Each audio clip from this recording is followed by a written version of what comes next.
petit qui s'appelle La mer secrète. J'ai vraiment craqué pour ce petit poème. Quand nul ne la regarde, la mer n'est plus la mer. Elle est ce que nous sommes lorsque nul ne nous voit.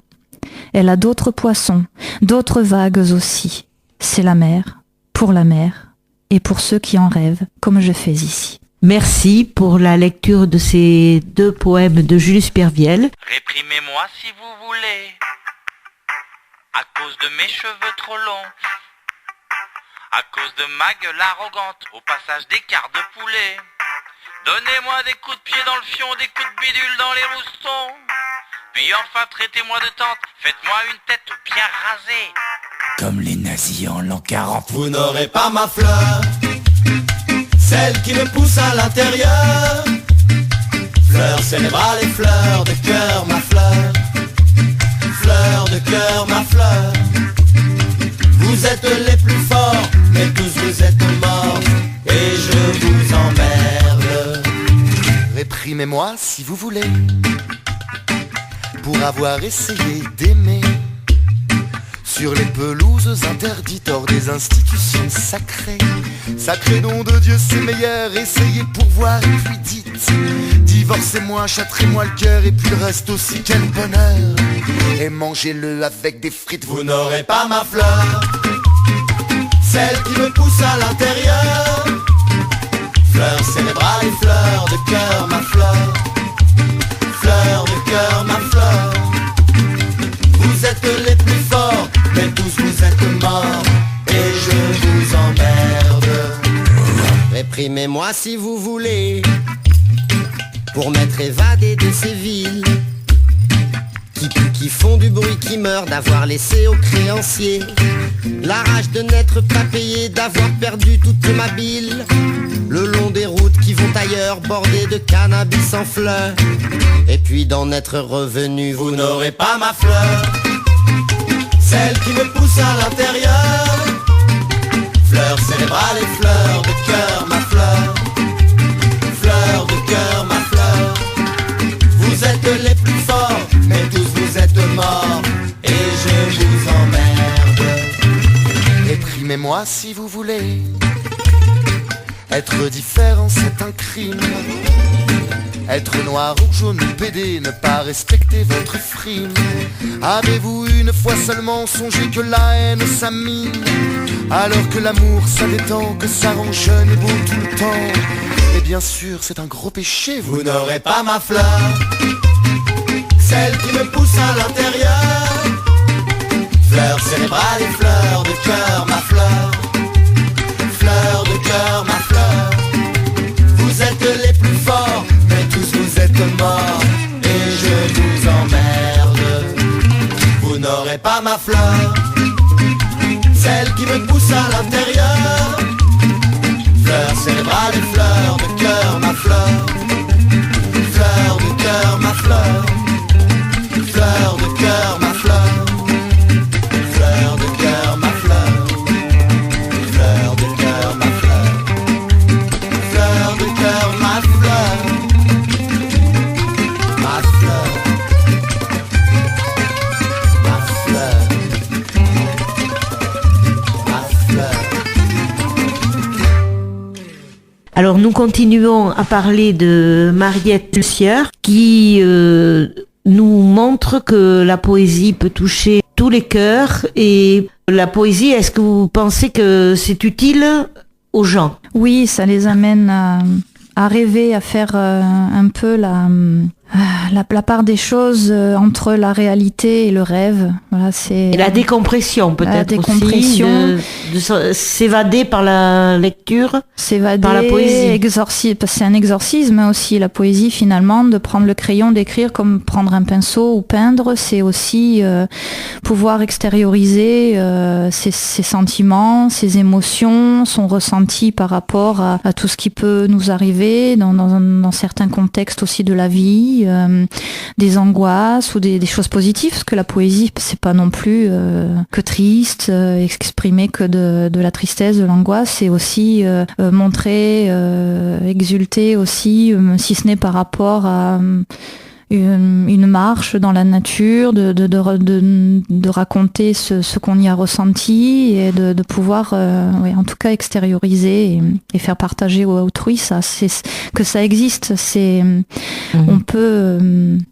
on peut parler aussi de soi, mais tout en parlant de soi, de parler aussi, parce que les sentiments, tout le monde les ressent, hein, c'est pas que soi, donc on sait que quand on parle de quelque chose, d'amour, d'amitié, ça concerne tout le monde. Et vous êtes donc dans ce contexte, et le fait de vivre parmi les fleurs vous aide aussi peut-être à... Oui, parce que je travaille tous les jours, donc à arroser, dans la beauté, voilà. à m'occuper des plantes, à m'occuper des fleurs. On ne citera pas le magasin, mais non. enfin... Ça ferait trop de publicité à l'antenne. Ça ferait des jaloux, mais les magasins de fleurs, c'est vrai que c'est très reposant, agréable. C'est un contexte avec des verrières, peut-être des bruits d'oiseaux. Oh, il y a même des insectes sous les ailes. En ce moment, on a des papillons là, qui volent un peu partout au milieu des fleurs. Non, mais c'est vrai qu'il y a toujours ce côté reposant, en tout cas, d'être les plantes. J'ai l'impression ce pouvoir peut-être de calmer, comme un aquarium, paraît-il, avec des poissons ou un chat qui ronronne sur les genoux. Voilà, tout ça, ça fait partie de la beauté de la vie, et de l'apaisement. Des espaces, des oasis que l'on peut trouver. Créer. Voilà. Et alors d'ailleurs, c'est pas encore sûr, mais on va peut-être faire une exposition de tableaux dans ce magasin. Alors là, on en parlera c'est un projet peu plus. Faire une exposition de peinture.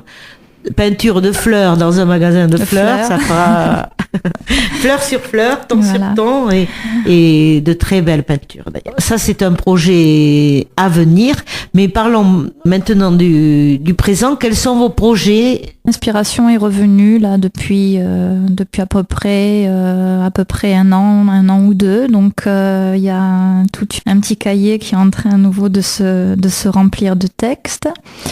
Et ceux que vous publiez dans Vendôme aussi seront du... Alors, il y a des poèmes que j'avais déjà écrits faisant partie d'un recueil que j'ai là, tout près, qui n'attend plus que... Et qui s'appelle comment? Alors, Ginkgo biloba. Ah. Voilà, qui est un arbre très symbolique. De la Réunion, non? Ou alors, des îles d'Asie. Enfin, il est plutôt répertorié. Ah bon, d'accord. C'est un arbre exotique. Voilà, exactement. Mais qu'on trouve par chez nous. Ah bon, d'accord. Il peut se planter, il n'y a pas de souci. Maintenant, on trouve de tout partout. Mais enfin, voilà, c'est vrai que ça veut dire quoi, cet arbre? Ça veut dire, c'est quoi? Alors, j'ai choisi ce titre Ginkgo biloba parce que, alors, pourquoi Ginkgo? Alors déjà, pourquoi le nom de cet arbre biloba? Alors biloba, c'est par rapport à la description de la feuille. En fait, biloba, ça veut dire deux lobes. Et la feuille, qui est très connue parce qu'on voit, il y a même des bijoux, des représentations qui sont faites avec la feuille de Ginkgo biloba, elle est divisée en deux. Il y a deux lobes, voilà. Donc Ginkgo biloba, feuille à deux lobes. Et pourquoi donc j'ai choisi ce titre Ginkgo biloba? Parce que mon recueil alors j'ai découvert ça avec le temps, avec la maturité, que en fait mon recueil se divisait en deux parties, donc deux lobes. Donc dans mon recueil, il y a j'appelle pas ça une première partie. Alors il y a un nouveau vocabulaire, premier loba et deuxième loba, deuxième partie du recueil, où il y a un côté plutôt, alors où ça raconte en fait un peu comme la légende des siècles de Victor Hugo, donc il y a une partie sombre où il y a un peu la fin d'un monde, où tout va mal en fait. Il y a la guerre, il y a de l'angoisse, de la tristesse, tout va mal. Et qui s'en va vers une transition, qui s'en va donc sur le deuxième loba, mais une partie lumineuse qui s'en va vers quelque chose de nouveau, un nouveau monde, une nouvelle façon de voir en tout cas le monde aussi. Donc c'est un livre optimiste. Oui, parce qu'on s'en va apporter vers... de l'optimisme. En même temps, c'est quelque chose aussi qui est lié à un cycle. Parce que alors Ginkgo biloba, c'est un arbre. Alors c'est le premier arbre et le seul témoin de toute l'histoire. Alors je crois qu'il a 40 000 ans ou enfin quelque chose comme ça, cet arbre. Il était là avant les dinosaures. C'est pas une blague. Vous pouvez regarder sur Wikipédia. Donc c'est un arbre qui était là donc avant l'apparition des dinosaures, qui a résisté à tout ce qui s'est passé, de nos changements climatiques et autres, et qui est donc le témoin du monde, de la création du monde et du cycle qui est permanent finalement. Les choses reviennent, repartent, des mondes s'effacent, des mondes renaissent. Voilà, c'est le cycle permanent de la nature.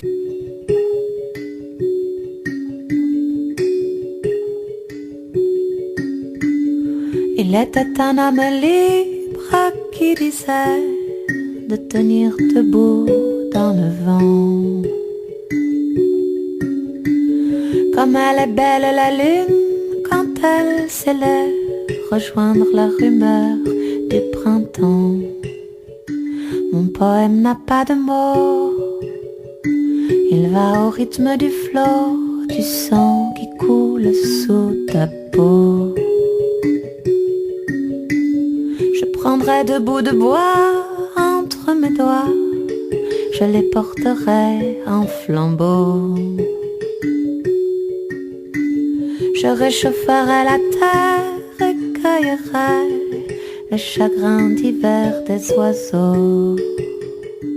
Mon poème n'a pas de mots, il va au rythme du flot, du sang qui coule sous ta peau.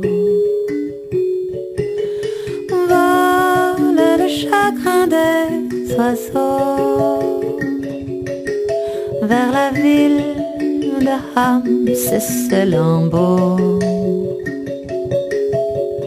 Vole le chagrin des oiseaux quand l'hiver enneige nos plateaux.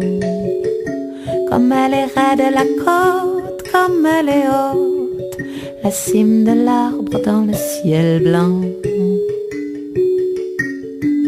Si ta douleur est profonde quand la nuit tombe, moi je m'allongerai dedans. Je coucherai sous la terre, à l'abri de la lumière, des larmes qui rejoindront la mer. Il était un homme libre qui disait de tenir debout dans le sang, d'attraper la foi sauvage des sorciers, la rage pour tenir longtemps. Mon poème n'a pas de mots, il a le son du tonnerre et de son éclat sur la pierre. On vole le chagrin des oiseaux vers la ville de Hamseselambo. On vole le chagrin des oiseaux quand l'hiver enneige nos plateaux. Quand l'hiver enneige nos plateaux. Quand l'hiver enneige nos plateaux.